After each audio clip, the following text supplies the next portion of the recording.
Video ya naibu rais Rigathi Gachagua akiwa mpweke huku Ruto akishughulikia na viongozi wengine Kisumu ni feki. Video iliibuka kwenye mitandao ya kijamii ikimwonyesha naibu rais Rigathi Gachagua akionekana mwenye huzuni katika hafla ya serikali.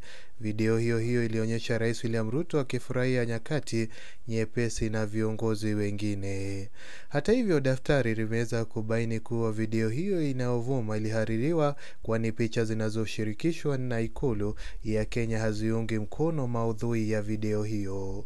Wakenya wamekuwa wakishiriki video ya mitandaoni inayomwonyesha naibu rais Rigathi Gachagua akionekana kutengwa wakati wa hafla iliyofanyika Kisumu State Lodge.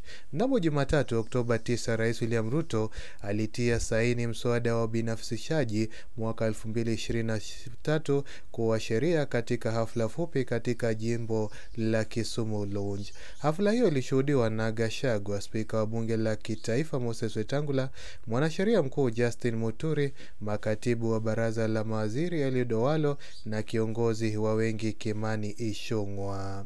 Baadaye video ya hafla hiyo ilianza kuvuma kwenye mitandao ya kijamii ambapo Gachagua alionekana kutokuwa na furaha huku Ruto akirushiana raha na viongozi wengine.